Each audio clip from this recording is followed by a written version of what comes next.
بعد إصدار دولة موريتانيا قرار برفع الضرائب على المنتوجات المغربية من الخضر، المغرب كيخرج بالكونتر خطة في 24 ساعة، وكيكون واحد الخط بحري من ميناء أكادير في اتجاه السنغال داكار، ومن ثم المنتوجات المغربية غادي تدخل للسنغال وغادي تتجه للدول الصديقة للمغرب، المملكة المغربية الشريفة.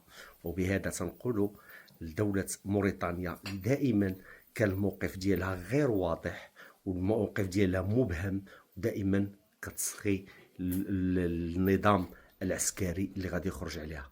دونك دابا شوفوا شنو غادي تاكلوا، وشوفوا الجزائر شنو غتصيفط لكم، واش الغاز ديالها غادي ينفعكم وغادي تقدروا تاكلوا به. شوفوا دابا المنتوجات اللي غادي تجيكم، ونعطيكم من دابا 2025 الاخر ديالو غادي تراجعوا على القرار، ولكن المغرب ما كيتراجعش عن الصداقه ديالو. فاش كيفتح شي خط تيخليه. المغرب دائما كان ولا زال الكلمه بالمواقف الصعبه.